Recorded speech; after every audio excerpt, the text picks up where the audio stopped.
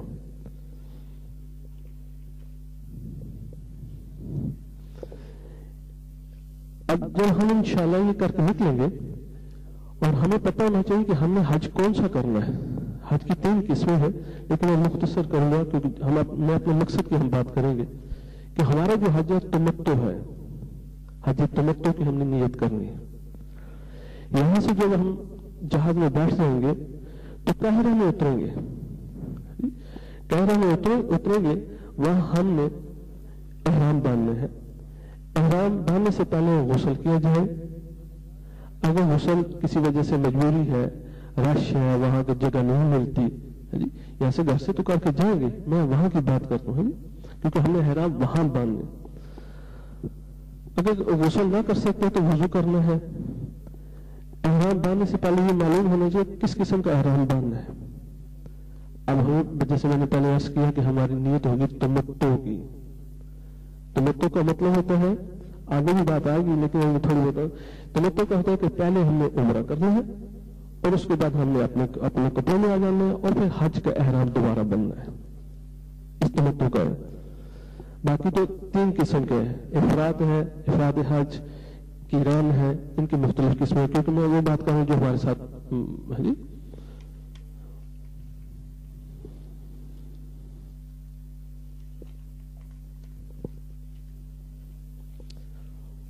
جیسے میں نے کہا تمتع کا مطلب ہے عمرہ اور حج کا الگ الگ احرام باندھنا.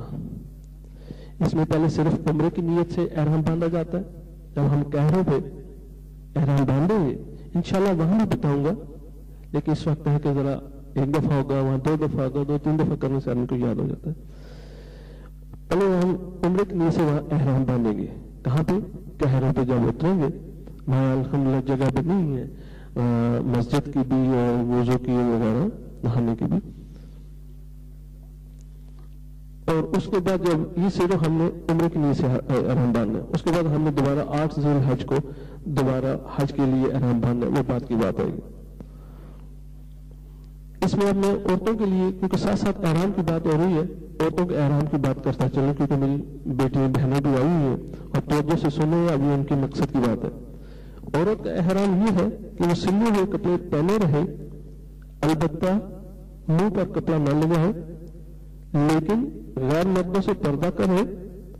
تلبیہ بھی اتنا زور سے نہ پڑے کہ مرد آواز سن سکے.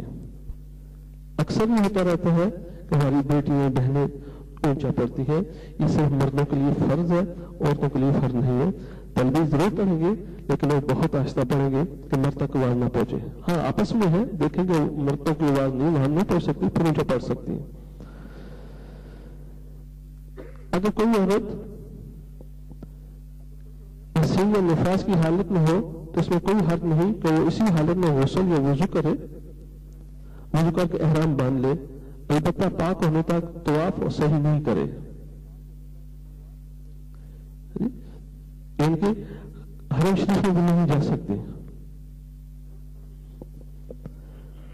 مرد اور عورت کے احرام میں فرق کیا ہے. مرد کا احرام ہے احرام کی حالت میں سر ڈھانپنا ناجائز ہے مرد کے لیے. سلے ہوئے کپڑے پہننا ناجائز ہے. تلبیہ بلند آواز سے پڑھنا ضروری ہے لیکن عورت کا احرام ہے سر ڈھانکنا فرض ہے یعنی لازمی ہے.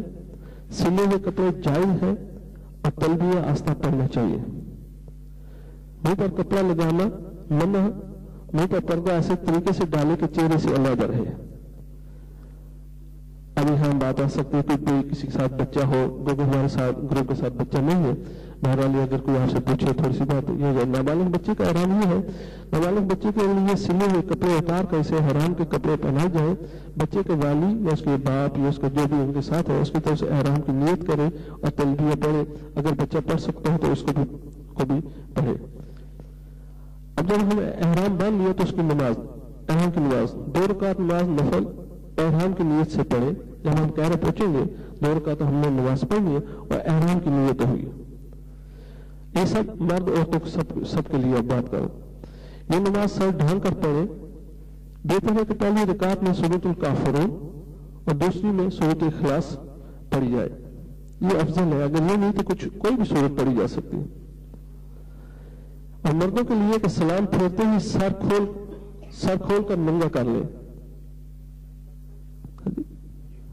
احرام جب نماز پڑھیں گے تو سر کے اوپر احرام ہی کرنا ہے، جب سلام پھیر دیں گے تو سر سے احرام اتار دیں گے مرد حضرات اور نیت کر لیں گے اور ساتھ تلبیہ پڑھنا شروع کر دیں گے اسی وقت، اور اس وقت ہر وقت پھر تلبیہ ہی پڑھنا ہے۔ احرام میں 2 فرض ہیں، نیت کرنا، ذہن یاد رکھیں جو فرض چھوٹ گیا اس میں دم دینا پڑتا ہے، نیت کرنا اور احرام باندھنے کے بعد تلبیہ پڑھنا، یا کوئی ایسا لفظ زبان سے کرنا جس سے اللہ کی عظمت اور بڑائی کا بیان ہو، مثلا کس کو تلبیہ نہیں یاد رہتی اور سبحان اللہ الحمدللہ اللہ اکبر کو اللہ کی بڑائی بیان کرتا رہے، لیکن بہتر ہے کہ ہم یاد کر لیں، کوئی مشکل بھی نہیں ہے۔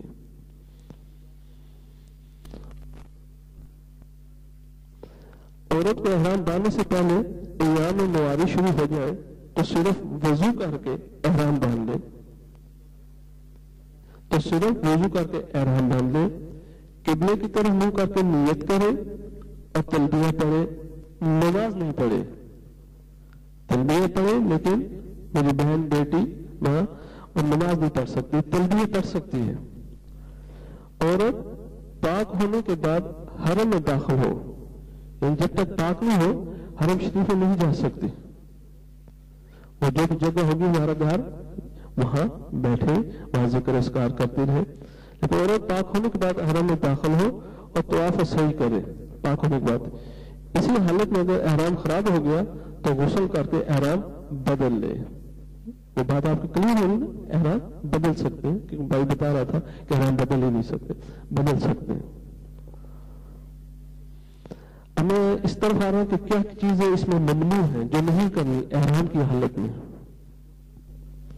احرام کی حالت میں خوشبو کا استعمال کرنا منع ہے، مرد کو سلا ہوا کپڑا پہننا منع ہے، سر اور چہرہ ڈھانکنا، بال منڈوانا یا کسی دوسرے طریقے سے دور کرنا یا ناخن کاٹنا اور خشکی کے جانور کا شکار کرنا یا جو وغیرہ یا کوئی چھوٹا موٹا کیا اسے مارنا یہ منع ہے۔ حتیٰ کہ گھاس کو بھی وہاں سے نہیں توڑ سکتے، کسی پتے کو بھی نہیں توڑ سکتے، اگر یہ بات کریں گے تو دم پڑ جائے گا۔ احرام کی حالت میں بہت مطاعت رہنے کی ضرورت ہے۔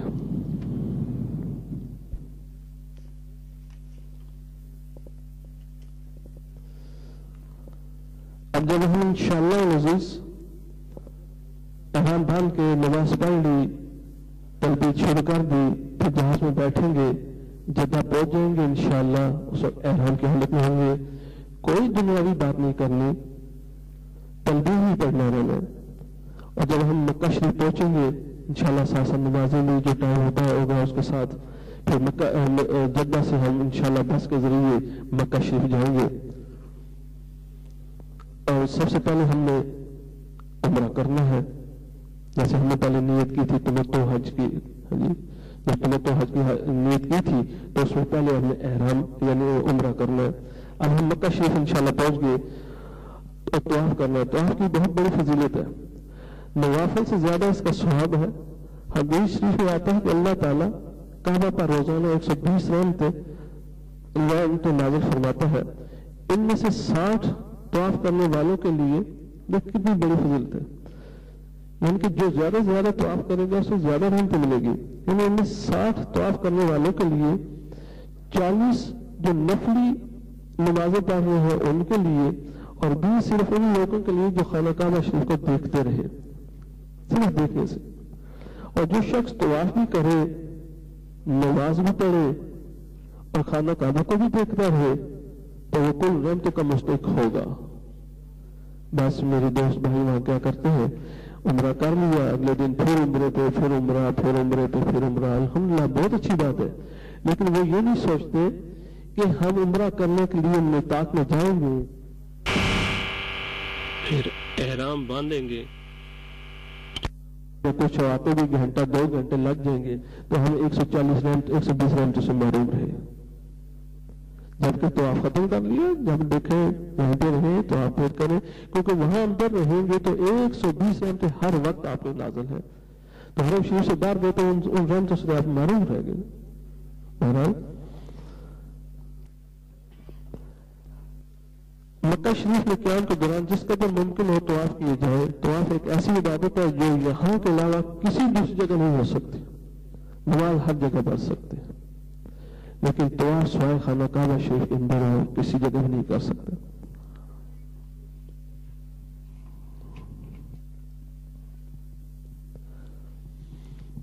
اب بڑی ضروری بات آ رہی ہے، جب ہم خانہ کعبہ شریف میں جا رہے ہیں انشاءاللہ ساتھ ہوں گا، نظریں ہمارے سب کے نیچے ہوں گی.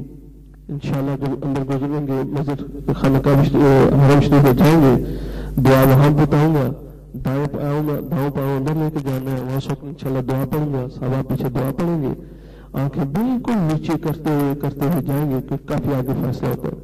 کہ اس لیے ہے کہ ایسے سنا آقا علیہ السلام فرماتے ہیں کہ جب پہلی نظر آنکھ جھپکنے سے پہلی نظر پڑتی ہے، آنکھ جھپکنے سے پہلے جو دعا مانگی جائے گی وہ ضرور قبول ہوتی ہے. ویسے تو وہاں ہر دعا ہر جگہ پہ قبول ہوتی ہے، لیکن ان دعاؤں کے لیے مخصوص کہا گیا ہے اور اس کا طریقہ انشاءاللہ بتاؤں گا میں. لیکن سب آنکھیں نیچے کرتے جب بالکل سامنے پہنچ جائیں گے اس وقت میں کہوں گا کہ اب آپ دیکھیے. اس وقت پتہ نہیں انسان کیا کیا جذبات ہوتے ہیں، کیا کیا دعائیں اس نے سوچی ہوتی ہیں، لیکن یقین کرے اللہ ماشاءاللہ ہمیں سب کچھ بھول جاتا ہے. لیکن آپ بھائیوں کو انشاءاللہ ایسے الفاظ بتاؤں گا کہ بھولیں گے نہیں، اس میں تمام دعائیں آ جائیں گی. کچھ کئی ساتھیوں کو میں نے بتایا بھی ہے. اس وقت تلبیہ پڑھتے جائیں گے اور پھر میں کہوں گا کہ بس اب آنے والا ہے.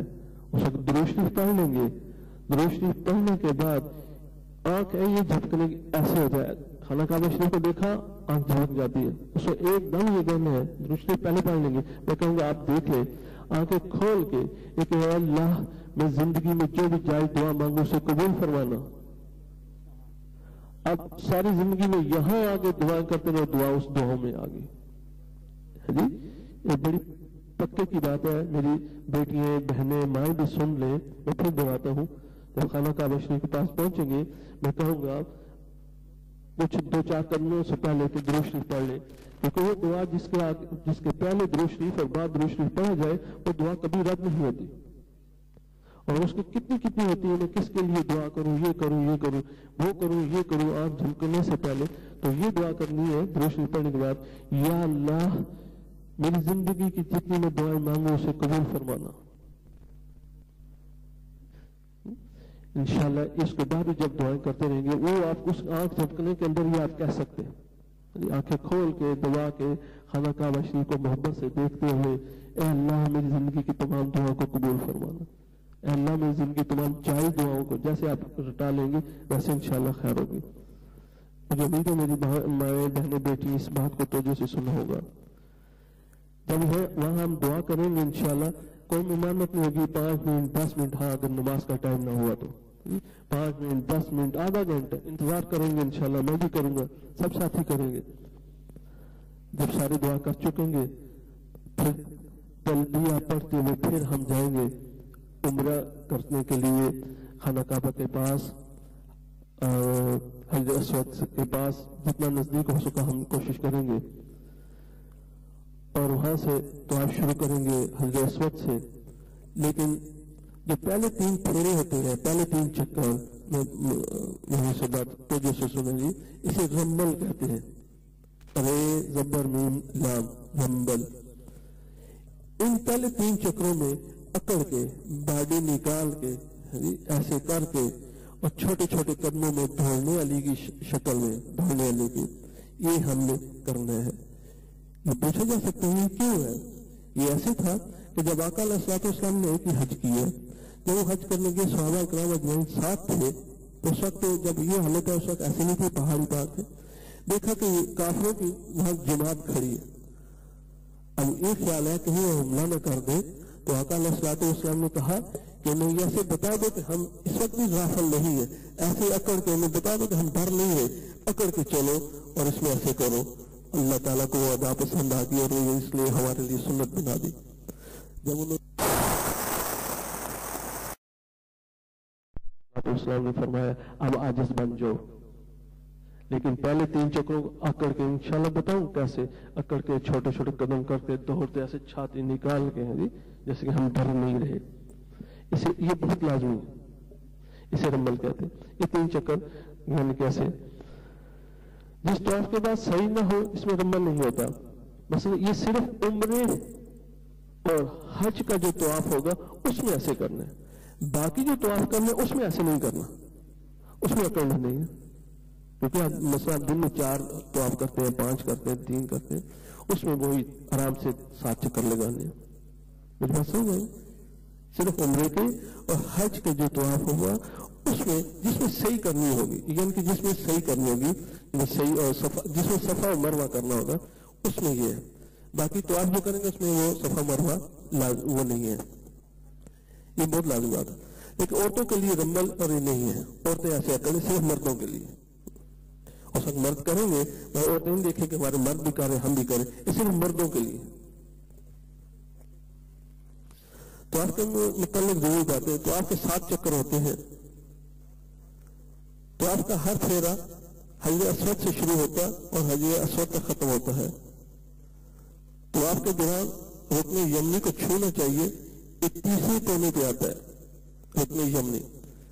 البتہ استلام صرف حجر اسود کا ہوتا ہے، وہ ایسے انشاءاللہ ہم بتاؤں گا. ہر طواف کے بعد اب دیکھیں عمرے کا طواف بھی ہے، حج کا بھی ہے اور عام بھی ہے. ہر طواف کے بعد 2 رکعت نماز نفل پڑھنی ہے. لیکن عام طواف کے بعد صفا مروہ نہیں کرنا. ہر طواف کے بعد 2 رکعت نماز طواف ادا کرنا واجب ہے. اگر یہ طواف آپ کر رہے ہیں اثر کے بعد، اثر میں مثلا آپ کا وقت آ گیا اثر کا ہے، آپ طواف کر رہے ہیں تو 2 نفل لازمی پڑھنے ہیں. لیکن اثر کے بعد کوئی سجدہ جائز نہیں ہے، جو اکثر لوگ ہمارے بھائی وہاں غلط کر جاتے. بتانے کے باوجود بھی وہ جب پوچھنا ہوا ہاں جی ہم نے تو پڑھ لی، خدا کے بندے نہیں پڑھنے. یعنی کہ اثر کے بعد کوئی سجدہ بھی جائز نہیں ہے، حتیٰ کہ تلاوت قرآن پاک، تلاوت سجدہ بھی نہیں ہے. قرآن پاک میں جو پڑھتے ہیں تلاوت سجدہ ہے وہاں اس میں. تو اثر کے بعد اگر آ جائے تو اثر کے بعد آپ طواف کر سکتے ہیں. اور جب مغرب آئے گی نماز، مغرب نماز پڑھنے کے بعد اس کے بعد یہ 2 رکعت نماز نفل پڑھیں گے اور اس کے بعد مغرب کی سنتے اور نفل پڑھیں گے. پہلے مغرب کے 3 فرض پڑھیں گے، اس کے بعد یہ 2 نفل پڑھیں گے، پھر بعد میں مغرب کی 2 سنتے اور 2 نفل پڑھیں گے. یہ مسئلے کی بات ہے میں بتا رہا ہوں. اور وہاں آپ پوچھ سکتے ہیں، یہ نہیں بات ہے کہ ہو سکتا ساری باتیں یاد نہیں رہیں گی، لیکن کوئی نہ کوئی کسی بھائی کے بات آئے گی ذہن، اس وقت آپ پوچھ سکتے ہیں انشاءاللہ. طواف کی نیت، طواف میں نیت فرض ہے. طواف میں نیت فرض ہے. جب ہم جائیں گے انشاءاللہ وہاں میں نیت بھی دہراؤں گا انشاءاللہ. جنہیں یاد ہوگی ٹھیک ہے، جن وہاں نہیں بھول جاتے ہیں کمزور ہے. نیت بھی انشاءاللہ اونچا پڑھوں گا اور اس کے پیچھے انشاءاللہ لذیذ. اور اس کے اردو میں کچھ ترجمہ ایسا ہے: اے اللہ، میں آپ کے حرمت والے گھر کے طواف کے 7 چکروں کی چکر آپ کی رضا کے لیے لگاتا ہوں، بس اس کو میرے لیے احسان کر دے، قبول کر لے. پھر میں دہراتا ہوں: اے اللہ، میں آپ کے اس حرمت والے گھر کے طواف کے 7 چکر آپ کی رضا کے لیے لگاتا ہوں، بس اس کو میرے لیے احسان کر دے اور قبول فرما لے. جب یہ نیت کر لیں گے، نیت کرنے کے بعد حجر اسود کے ایک بار مقابل آ کر کھڑے ہوں گے اور دونوں ہاتھ اٹھاتے ہوئے یہ تقریر کریں گے، بسم اللہ اللہ اکبر وللہ الحمد. ایسے کانوں سے حلق اسود کی طرف کر کے ایسے بسم اللہ اللہ اکبر وللہ الحمد ایسے چومیں گے. اسے استلام کہتے ہیں. یہ کیونکہ رش اتنی تھی، یہ چومنا ہے اسے حلق اسود کو، کیونکہ اتنی لاکھوں کے ساتھ اس کے پاس کون جاتا ہے، وہ یہ آپ سمجھے کہ یہ چوم لیا آپ نے. انشاءاللہ وہاں بتاؤں گا کئی دفعہ. یعنی کہ یہ لازمی یاد کرنا. بسم اللہ بہت آسان ہے. بسم اللہ سب کہیں بسم اللہ اللہ اکبر وللہ الحمد. یہ لازمی چھوٹی چھوٹی باتیں نظر آتے لیکن یاد ہونی چاہیے. بسم اللہ بہت آسان سب کو آتے ہیں. اللہ اکبر وللہ الحمد. ایک دفعہ سب دہائیں. ماشاءاللہ. دعا کی مختصر دعائیں. اب بعد میرے ساتھیوں نے کہا کہ ہم 7 چکر 7 دعائیں یاد کرتے ہیں، کتاب آپ رکھیں گے. اپنی اپنی مرضی ہے، ٹھیک ہے، لیکن میں جب انسان ایک چکر لگائے گا، کتاب ہاتھ میں رکھے گا، اس کا دھیان تو سب اس دعا میں ہوگا، کتاب میں ہوگا. مثلا میں یہ پڑھ رہا ہوں تو میں یہ کوشش کروں گا زیر زبر غلط نہ ہو، لیکن میرا اللہ سے رابطہ تو ہو نہ رہا، وہ تو نہیں رہا. اس میں یہ ہے کہ طواف کے لیے آپ تیسرا کلمہ یاد کر لیں. تو یہ نہیں ہوگا سبحان اللہ، توحید اللہ کی سب تعریف اللہ کے لیے، یہ نہیں ہوگا. اب ساری اگر دو سے پڑھ کے تو نہیں یاد ہوگا. وہ یعنی کہ وہ چیز نہیں ہوگی. لیکن یہ صرف آپ کو تیسرا کلمہ یاد ہو جائے، سبحان اللہ والحمد للہ ولا الہ الا اللہ واللہ اکبر ولا حول ولا قوت الا باللہ العلی العظیم. یہ ہر مسلمان کو آتا ہے، آنا چاہیے. نہیں آتا تو یاد کر لیں. یہ بہت لازمی. الحمدللہ ہمارے گروپ کے ساتھ اکثر خاون یعنی کہ محرم جا رہے ہیں تو یہ آپس میں ایک دوسرے کو سنا سکتے ہیں، یاد کر سکتے ہیں. تیسرا کلمہ ہم جگہ سے آئے ایک دفعہ سب مل کر پڑھ لیں. سبحان اللہ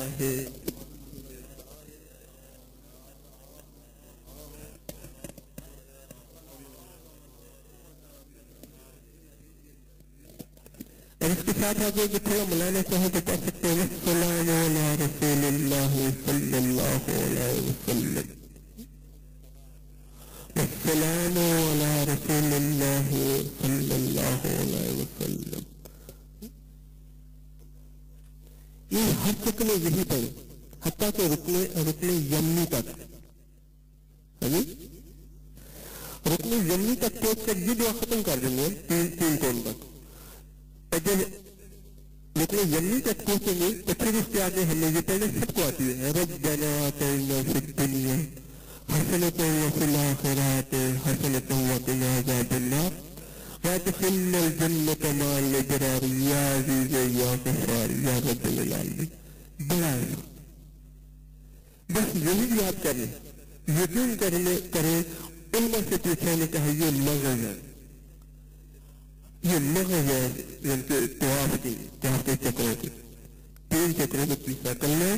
اور اتنے یمنی تک باقاعدہ نشان لگا ہوا ہے، بتاؤں گا انشاءاللہ. لیکن اس کے بعد یہ اس سے رکن یمنی سے شروع کریں گے حضرت اسود تک یہ پڑھنا ہے.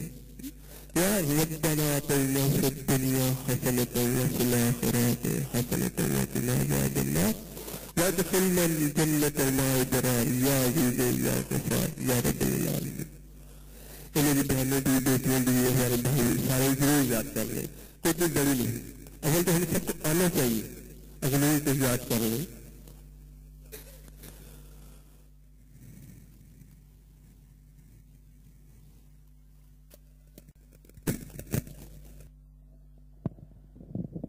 جب انشاءاللہ ہمارے 7 چکر پورے ہو جائیں گے تو نماز طواف پڑھنی ہم نے. ملتزم کی دعا ختم کر کے جب یہ 7 چکر ختم ہو جائیں گے تو ہم ملتزم کے سامنے آئیں گے. کوشش کریں گے. ملتزم کہتے ہیں خانہ کعبہ شریف کی جو ایک دروازہ ہے بڑا سامنے، کوشش کریں وہاں تک پہنچنے کی. اگر نہ پہنچ سکیں تو کسی کو یعنی کہ پہنچنا سنت ہے. دھکا دینا, کسی کو تکلیف دینا حرام ہے. کسی کو تکلیف دینا, دھکا دینا, پریشان کرنا حرام ہے, اور اس کے پاس پہنچنا سنت ہے. یعنی کہ سنت ادا کرتے کچھ حرام ہم سے کوئی غلط بات ہو جائے تو یہ ٹھیک نہیں ہے. آرام سے پہنچ سکے تو فابہا, بڑی اچھی بات ہے. نہیں کہ جیسے ہی دروازہ اس کے سامنے جتنے دور کھڑے ہو سکے دعا کریں گے. ان کے طواف کے 7 چکر, اکثر لوگ وہاں 7 چکر لگانے کے بعد نفل پڑھ لیتے ہیں اور پھر آپ ادھر چل جاتے ہیں اور اس بات پہ رہ جاتے ہیں. 7 چکر پورے کر کے خانہ کعبہ شریف کا جو بڑا دروازہ ہے اس ایک ہی دروازہ ہے, تو ملتزم کہتے ہیں وہاں کھڑے ہو کے دعا کرنی ہے. وہ قبولیت کا ٹائم ہوتا ہے. وہاں دعا اچھی طرح جیسے بھی جو بھی کرے مانگے, اپنے لیے, ماں باپ کے لیے, اور سب مسلمانوں کے لیے, حتیٰ کہ پاکستان کے لیے ضرور مانگے. جب یہ دعا کر چکے تو پھر ہم نے نماز طواف کی پڑھنی ہے. وہ کہا مقام ابراہیم پر. مقام ابراہیم اگر وہاں جگہ مل جائے, یہ تو خانہ کا حرم شریف میں جہاں بھی جگہ مل جائے وہاں بھی ٹھیک ہے, لیکن کوشش کرے وہاں مقام ابراہیم پر 2 رکعت نماز طواف واجب ادا کرے. اور اس میں سورۃ الکافرون اور قل هو اللہ یہ 2 سورتیں پڑھے تو افضل ہے, لیکن جو بھی آتی ہے وہ بھی ٹھیک ہے.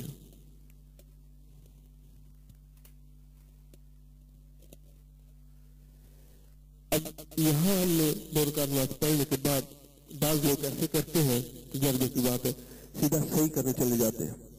لیکن ایسے نہیں ہے. یہ ختم ہونے کے بعد آپ کچھ نہ کچھ تھکاوٹ ہوگی, پسینہ ہوگا, تو نیچے چلے جائیں آلو زمزم کے کنویں کے پاس. وہاں سیڑھیاں لگی ہوئی ہیں باقاعدہ, پتہ لگ جائے گا, انشاءاللہ بتاؤں گا. وہاں جا کے خوب پانی پیئے, خوب پانی پیئے. جس نیت سے پیئیں گے وہی وہ کام کرے گا. اگر بھوک کی نیت سے کریں گے تو بھوک نہیں لگے گی, پیاس کی نیت سے کریں گے تو پیاس نہیں لگے گی. اگر کسی بیماری کی نیت کے لیے آپ پڑھ کے پیئیں گے, اگر بیماری کے لیے پیئیں گے تو بیماری کی شفا کا کام کرے گا پانی. کسی کی نظر کمزور ہے, اس سے کہ اللہ میں اس لیے سے آنکھوں کو لگاتا ہوں تو وہ شفا ہوگی. دل کے لیے یا کسی بھی بیماری کے لیے سوائے موت, تو وہ اللہ پاک سے اس کو شفا دے گا. تو نماز طواف سے ملتزم سے فارغ ہو کر آگے زمزم پیئے. زمزم خوب پیٹ بھر کر پینا چاہیے. زمزم پی کر کعبہ کی طرف کعبہ شریف پر منہ کر کے یہ دعا پڑھے,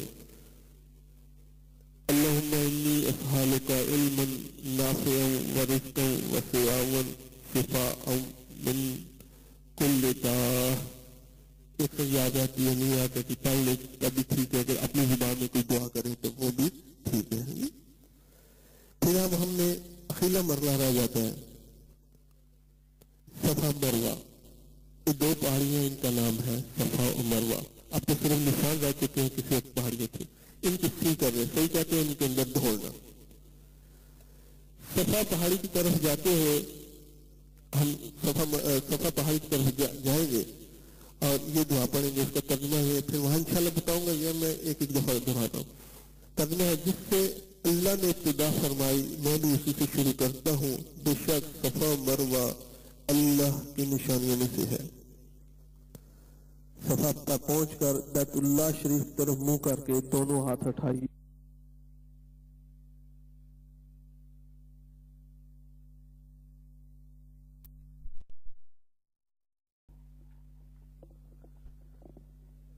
صفا پر پہنچ کر بیت اللہ شریف کی طرف منہ کر کے دونوں ہاتھ اٹھائیے اور بلند آواز سے 3 مرتبہ اللہ اکبر اللہ اکبر اللہ اکبر کہیں اور پھر یہ دعا پڑھیں. لا الہ الا اللہ وحدہ لا شریک لہ لہ الملک ولہ الحمد وہو علی کل شیء قدیر. یہ 4تھا کلمہ ہے. تیسرا کلمہ طواف کا ہے, یہ 4تھا کلمہ ہے جو صحیح کا صفا مروہ کا. یہ آپ کا وہاں پہ یہ تسبیح ہوگی یا ذکر ہوگا, جتنے اس میں یہی پڑھتے رہیں گے. ان کی اس کا مطلب ہے کہ تیسرا کلمہ لازمی یاد ہو اور 4تھا کلمہ لازمی یاد ہو. یہ وہاں کے عمل ہے دونوں. اور صفا مروہ میں ان مقامات میں سے ہے جہاں دعا قبول ہوتی ہے, اس لیے خوب گڑ گڑا کر اپنے لیے اور تمام مسلمانوں کے لیے دعا مانگنی چاہیے.